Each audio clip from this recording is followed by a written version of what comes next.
And then the smart meters came along. Now, let me talk about the smart meter. The smart meters are sold to us with the idea that the electric companies can feed back to us what rooms in our house and what instruments in our house are using excessive energy, and that the company will make some suggestions how to moderate our electric consumption so that our home is more green. It doesn't contribute to the use of electricity so much. That's what is being sold to us. But in fact, what we're getting when we have a smart meter on the house is a report that shows, yes, 3 days ago you used that much electricity, period. The electric company can tinker with the data that it's collecting and actually find out, oh, look, that every Tuesday and every Thursday they have an electronic babysitter because nobody is at home to sit the baby. They can figure out how much your TV is using. They can see the signature in the frequency pattern that is there, and they're actually selling those data to the community, to advertisements. So it's a business. It's a business that does not serve currently the way it's practiced at all the reduction of energy usage. Now, the smart meter sends an impulse, microwave impulse at 900 megahertz, between 17,000 and 190,000 times a day through your home, through the entire home. And that radiation can be over 600-fold, we measured it, of even by the EPA. The EPA set standards of what's acceptable, and these standards are way, way too high for our biological health. And we measured homes where it was up to 600 times above the standards that is set, which are way too high to start with, 600-fold. So what happens with the smart meters, there is a router that sends the information back to the electric companies, and whoever has their home closest to the router, that smart meter becomes a transmitter for the smart meters that are further away. And that smart meter then becomes the source of much, much increased radiation, microwave radiation that goes into the home that is sitting on at levels that we measured that were up to 600 times higher than even the high level that the EPA sets as acceptable. And here's what we've seen. One of my patients, a good friend of us, had a husband with Parkinson's disease who was doing okay for many years. The smart meter was installed. Within weeks, the patient has a dramatic downturn in brain function. He was no longer able to walk, and 6 months later, he died.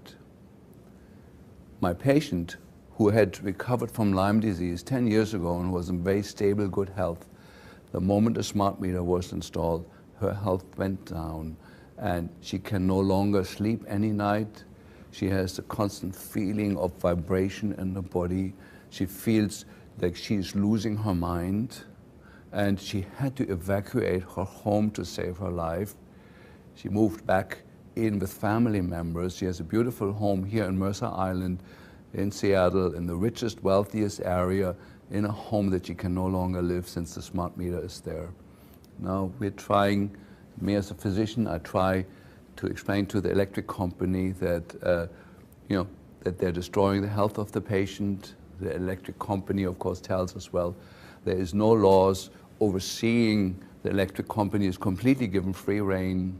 As far as we know, the smart meters were never studied for the safety for humans. It's a technology done by private companies. These electric companies are private companies that have the right to install this on your house, destroy your health, and there's no accountability at all for it. So this is just one case. We have many cases where children had recovered from their learning disability, from their autism, from their asthma. Brain cancers had healed. They were non-detectable. The smart meter was installed. Within 6 months, the brain cancer is back. That was considered healed. The seizure disorder was back. The autism was back. Or children, usually the regressive form of autism, children are born normally. After the 3rd or 5th or 6th vaccination, when they're 18 months old, suddenly they have the downturn where they lose what they've gained. They lose their language, they lose eye contact, and they're bad. You don't see that with 8-year-olds, but we do. Children were completely normal, 8-year-old, in school, everything is good. Suddenly the child turns autistic, loses everything it's gained, including the language. An 8-year-old, where we find out the smart meter was installed by the house. So this technology is for a lot of people absolutely devastating. We do not know yet whether it's affecting everybody. Just some people notice it and other people just die quietly. There is this myth of electrosensitivity. Electrosensitivity and electroallergy are two different things. It is our experience as physicians that everybody is equally electrosensitive. You install this thing, measurably certain things in your health go down. We're tracking now, I say it here on TV, certain sensitive parameters of it. One is an inflammatory marker called TGF-beta1, goes way, way up as soon as the smart meter is installed. The MMP9, that's the metalloproteinases, go way, way up. These are inflammatory markers. The copper level in the serum goes up as a sign of chronic inflammation driven by something that's suddenly there. The hormones go way off. The neurotransmitters go way off. So we have lab tests that we can show. Here's a patient. We monitor him for 10 years before. He was completely normal. The smart meter was installed 6 months later. The patient looks like a dying patient from the lab work. And we find those changes even in people that say, well, my wife is sick since the smart meter's in there, but I'm totally healthy. But we look at the lab work, it looks just as bad. So some people have an awareness of health and goodness in them, and other people don't. But from what our experience is that everybody is affected by it. It's not just a few 3% of electrosensitive people. And so I think I like to make that point here very clear. This is a devastating wrong technology that is, in the first place, completely not serving the purpose under which it's sold to us. It seems to be a marketing tool. It seems to be a tool to spy on people's homes for advertising purposes. We do not see any positive outcome that anybody has been informed of. Yes, every time your swimming pool goes on, your electric consumption goes up threefold. There's not the information that the patients get. They just get the general, yes, on Friday you use that much electricity, that's all you can get, but it doesn't give you any of the detail you need to actually be constructive to reduce your electric consumption. It's not serving that purpose, but it is destroying the health of a lot of people. And of course, for me, the main people that are affected by it is the children, and amongst the children, the unborn children and the fetus. The womb concentrates electromagnetic radiation multiple fold above what is measured on the outside of the woman's body. It concentrates the information, the concentration of microwave per square meter of the measurement that we do is concentrated on the inside of the womb. The studies are out on this, and it's devastating what's coming up towards us. So what's the solution? I give you a few things that people have tried. So one is the legal letter that is passed around on the internet that we've tried with the electric companies. There was one positive response where it was deinstalled, several failures. We tried to shield the smart meter towards the house, that we put lead lining against the house wall, between the wall of the house and the smart meter, to deflect it from the house. Usually the consequences that within a few weeks the electric company says, listen, we're not getting proper readings on your house, we need you to come and look up what's wrong. So there's then a game of hide and seek, where you remove the protection before they come, if you know when they're coming, and then you put it back on. My friends in Germany have found a $20 solution to it, since the smart meter is usually installed outside the home. My German friends have used what I call the German method. They bought a big axe and smashed the thing. Because it's on the outside of the house, nobody can prove that it was somebody who lives in the house, and people say, we're terribly sorry, but somebody's doing this, and then as soon as it's reinstalled, they do it again. And the golden rule over there is with the electric companies, if it's done 3 times, they go back to the old system, to not lose the information or the money. And so I don't know currently technically if there's a better solution. out. We are trying as physicians to inform the electric companies, assuming that they themselves don't know this information, that since the smart meter is installed, our patients have high blood pressure peaks. Erratic high blood pressure is the most common symptom that we see, and irregularity of the heart rate, of the pulse. Those are the first warning signs before the nervous system goes completely off. And so we're writing letters to the electric company and try the peaceful warrior way first, which has worked in some cases and not in others. And so then there's these other stages that we have tried.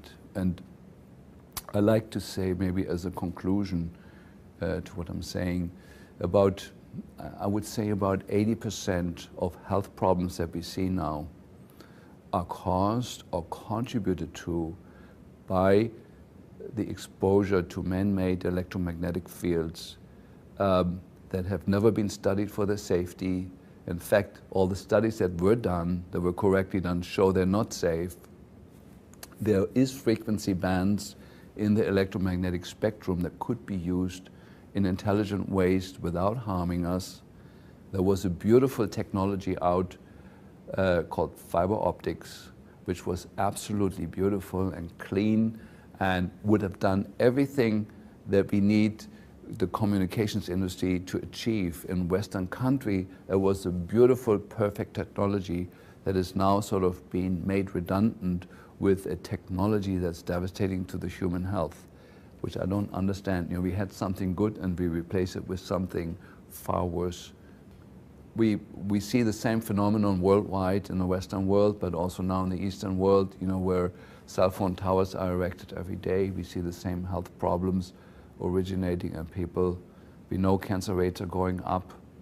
There was a famous study in Germany, was the NILA study that shows, cancer rates in a community where there's no cell phone tower, when there was compared when you bring the cell phone industry in.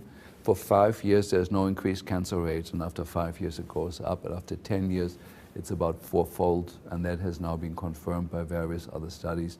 It's just, and of course, this was a study done by friends of mine in a town in Germany called Nila, where the judge ordered that the cell phone industry had to pay for the study. And so it showed the increased cancer rates starting after 5 years, shooting sharply up.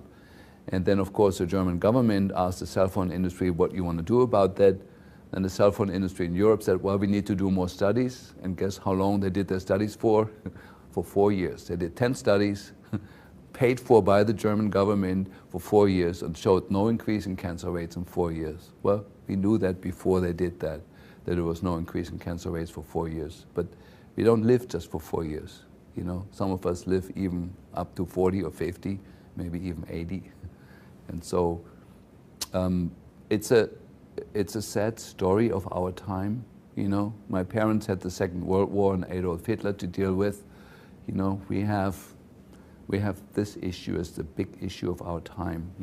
The toxicity issue that was from the 50s to the 90s, and many of us fought the battles on that. I was involved in the amalgam war. It was called the Third Amalgam War.